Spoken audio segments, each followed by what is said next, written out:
Oh my gosh, boondocking absolutely sucks. Don't do it. You know I love my boondocking. I've been on the road 6 years and I spent a lot of time boondocking in the forest, which means dry camping without any amenities or any services. You know I love it. It's a part of my life. It's the reason I'm out here. But I'm gonna tell you, there are definitely some things that suck about boondocking. For me, just who I am and the way I live, a lot of it just rolls off my back. But for some of you, it may not just roll off your back, and it might be something that you have to think about before you sell everything and buy an RV and go boondock for the rest of your life. So I'm going to explain 7 or 8 things that really suck about boondocking to give you something to think about. All right, so before we get started, please make sure you're still subscribed to my channel. Click that subscribe button below, and even if you think you're subscribed, please double check because YouTube has been unsubscribing people. And if you're subscribed, give me a thumbs up, watch the video all the way through, and share. These are all the ways that you can help this channel stay alive. So don't worry, there's nothing wrong with my RV. I've been driving all day, and this is how I cool it off in hot weather. Just open the hood and keep the doors open so that the engine heat doesn't heat up the living part of my RV. So you ready to hear the 7 or 8 things that suck about boondocking? Number 1, the uncertainty. I think that's the biggest thing about boondocking that may be a deal breaker for a lot of people. There's just the whole lifestyle is just one big uncertainty bubble, right? I mean, you're uncertain about who's going to show up, when people are going to show up. Are they going to be friendly or are they going to be not so friendly? Are they going to be noisy? Is there going to be a party? Are they doing drugs? Is a ranger going to come along and tell me I can't be here? It's not your land. It's not your property. So there's just so much uncertainty. Is my RV going to break down? And how far out am I? Am I going to have cell service? I mean, there are a million things to be uncertain about when you're boondocking all the time. And that may not be for everybody. If you don't handle uncertainty and not knowing it well, you might want to think about maybe choosing a different goal or dream or a different way to do your RV life. And that brings me right into number 2. The second thing that sucks about boondocking is you have no rights. You have no privacy, right? I mean, you're not on your own land, so you have no rights. If a ranger comes along and says you're illegal, sure, if you've taken all of the necessary precautions, if you happen to have a motor vehicle use map or an MVUM with you and you can whip it out and say, no, I'm totally legal, of course you have certain rights as a visitor, as a recreator, someone who recreates on public lands. But you have to be willing and able to show that, to prove it, should somebody come and challenge you. Same thing, I've heard instances of people, full-time nomads, being on public lands and locals coming along and saying, you're on my land, and they had guns, and so what are you gonna do? So you really have no rights in a lot of ways. Not like if you're on your own property, right? If you own your own piece of property, you know what your rights are, and people can't come along and trespass. You have no rights. And that means you really have no privacy, or your privacy is at the whim of other people. I found this great spot. I just got here. If somebody chooses to come and park right here, there's nothing I can do about it but leave, right? I have no rights. I have no right to privacy, and I have no right to solitude. So that's the second thing that can often suck about boondocking. And number 3, that means you're kind of always on alert. I mean, yeah, I've been out here 6 years and I relax. I'm not always like anxious or worried or concerned, but there is a certain level of awareness that you always have to have living this lifestyle. Again, think about being on your own property, right? You can probably 100% relax. And I might get pushback from other nomads. Maybe they can come out here and claim a piece of land for as long as, you know, they're allowed, and as long as nobody else decides to claim it too. And maybe they can relax 100%. And I probably do too. I don't know. But there is definitely, I can relax and say, yeah, this is great, but I'm still alert. Who's that just parked up there? How long are they there? Are they setting up camp? If they're not setting up camp, why aren't they setting up camp? I'm nosy too. I don't know if it's nosy. I think it's situational awareness. I have a high situational awareness. I want to know this is how I stay safe and how I have managed to not have any problems 6 years. Looking at Sadie writing, 6 years living on the road. I have very high situational awareness. I'm not out here with my head in the clouds, not knowing what's going on around me. There might be some comfort in that, right? What is that? Ignorance is bliss. If you don't know what's going on up there, you can be blissful about it, right? But not me. I need to know. If somebody all of a sudden, I've been out here alone for a half a day even, or 3 days, and all of a sudden somebody's parked 100 feet up the road and they're not camping, and I want to know what they're doing. So, and I'm not really at ease until I know what they're doing. That's how I stay safe. And, you know, it's interesting. I think most women can probably relate to that. I think that that might be something that is more unique to a woman, especially a woman traveling alone, than it might be to a man. And in fact, I think whenever I talk about that, I get the most pushback from men, that I'm paranoid, who do I think I am, or whatever. And it's not paranoia. That's how, as a woman, I have learned to stay safe. To know what's going on around me. If something seems fishy, I need to go.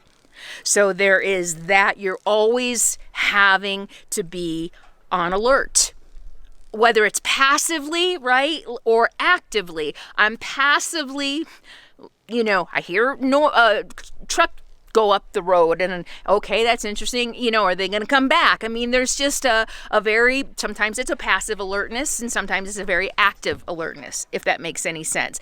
But that's definitely another thing that sucks about boondocking, is that you constantly have to be alert. Or not, it's up to you. I think you have to be safe and smart. The fifth thing, I think I'm on number 5. The fifth thing that sucks about boondocking is noise. Most of us come out to the forest for the quiet, to hear the wind through the trees, to wake up to hear the birds chirping, to hear the chipmunks cheeping, whatever the chipmunks do, chirping, I guess, right? The wind, this complete quiet in the desert sometimes, that's what most of us come out to the woods for, but not everybody. Some people come out to the woods, and I think it's mostly apartment dwellers. That might be a judgment. I own that. But I think it's people who don't have their own space to be as loud as they want. That's what it would seem to me, right? If you live in an apartment and you can't blast loud music, you can't have big parties, where are you gonna blast loud music and have big parties? You're gonna go on a big weekend camping trip and make all the noise and raise all the hell you want. So just because you're coming out to the forest for quiet doesn't mean everybody else is. And just because you're coming out to the forest to have that peace and quiet and solitude, you're not guaranteed it. And that just goes with having to be on alert and not having any rights out here.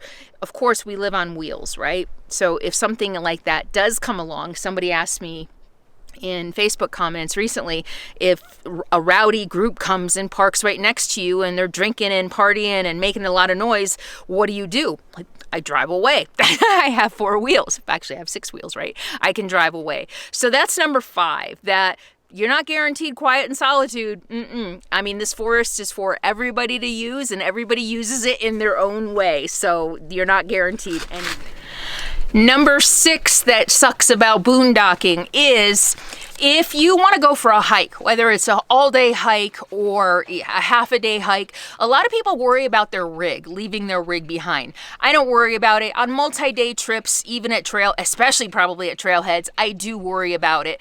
2 years ago when I did that overnight backpacking trip in Colorado, I left my RV at a trailhead, and I have a club for the steering wheel and stuff like that, but it's always a concern. And this is not even just a boondocking thing that sucks. It's kind of an RV living thing that sucks. Everything you own, for many of us, is inside this. Somebody steals our RV, they're not just stealing our car, they're stealing our home, and that can be anxiety producing for sure. But for a lot of people who want to go on a hike, and there might be a concern about leaving your RV out in the middle of nowhere in the forest alone, unattended, for the duration of your hike. So that can definitely be another thing that sucks about boondocking. The 7th thing that sucks about boondocking is the time and energy and gas. And you have to have a lot of patience it takes to find boondocking. Sometimes even just mediocre, or sometimes even just boondocking that'll do for the night. It's a lot of time, a lot of energy, and a lot of gas. So a lot of expense. And a lot of people maybe just don't have that. For me, in the beginning, for me, it was all an adventure and it was fun and I'm gonna explore this road. To be honest with you, some of that's wearing off after 6 years. It's like, okay, another bad forest road, okay, you know. So frankly, some of the excitement and some of the exploration adventure of it has worn off for me. And but I've been doing it again the last few days and it's kind of back. I'm kind of really having fun. I'm in a beautiful part of the country. So that's definitely something for people to consider who may not have a lot of patience, who maybe are risk averse, because if you're going boondocking and you're going to be driving forest roads, you're going to run into some scary forest roads. That's just a given. If you're not inclined to be the adventurous type, that might be a little too much for you. That might be more than you can handle. So that's I think that was number 7. I think I had 7 there, is the time and energy and gas that it takes. And finally, the last one, this kind of goes with uncertainty, but the last thing that sucks about boondocking is that you could very well end up in a situation where you're stuck, right? You have a flat tire and you don't have a spare, or you can't get to your spare. That's been me. You don't have the right equipment, the right tools to fix things, or your rig just dies. And what are you gonna do? You know, you have to call a tow truck, you have to call mobile RV repair, make sure you have a good roadside assistance. I use Spot, which is a personal location device that many hikers use, and they have a new service they added a few years ago. I did a video about it, so check the video description below and a pinned comment. I will put that video about my Spot experience. It's called Save Our Vehicle. And they used to say they'd come get you off-road, but not so much. So just make sure you read the fine print before you sign up for it. But they're still my roadside assistant. It's roadside assistance of choice. And the reason I like Spot is because you don't need a cell signal to use it. It is a GPS location device thing. So if you push a button, it sends help regardless if you have a cell signal or not. But that can definitely be a deal breaker also for some people. I mean, I see it in comments all the time, the people who panic about me being out here. I can't even imagine the panic they would feel being out here. So that is a definite concern, and that can definitely be something that sucks about boondocking. You can break down out here in the 10 miles out a dirt road. You can get sick out here. Maybe that should be number 9. That sucks about boondocking. What do you do if you get sick? I recently had COVID, had 101 fever for like a day, or it was over 100 for 2 days, right? And I was 10 miles out, 7 miles out, a windy, steep, narrow road that I did not want to have to drive down in the rain, and it had been raining for days. So that's another thing that sucks. If you're of an age or you have health conditions that you would need to be near medical help, that could be a thing that sucks about boondocking, because sometimes you just don't know. You just don't know. I didn't know I was going to get COVID, and there I was out in the middle of nowhere, and I had a high fever, and I was, a little worried. What if I have to go to the hospital? So that can definitely be a sucky thing if you have health conditions, if you are getting older, and health issues are just going to come up. So there are definitely some downsides to boondocking. There are many, many, many wonderful things about boondocking, and hopefully you've gotten a taste of that over 6 years, and I think over 700 or 800 videos that I have created about my life of boondocking and living in an RV. So those are the things that I think are the downsides, the things that suck about boondocking. And I hope you found this helpful and realistic. I'm always here. Like I said, I love boondocking, and the boondocking sucks thing is really to just be realistic about what goes on out here, because I never want to be like the hashtag van life, only sharing the positive and the good with you, because I've seen too much of that and people come out here and crash and burn. I want to prepare you and set the proper expectations while you're in your decision making and your planning, so that you know what you're going to face out here, so that you can be successful at it, or you can decide, yeah, maybe something else might be better for me, right? All right. Thank you all so much for being here. I appreciate you so much. You all are a big part of keeping this channel alive for 6 years. So thank you, thank you, thank you. And if you want extra content, bloopers, behind the scenes, you can get that by joining below. Hit the join button or joining Patreon. So you get extra content and just fun community, tight-knit community as well. So thank you all. I will see you next time. And in the meantime, be happy, be free, and be kind. Mwah. Thank you. She's been chasing stuff.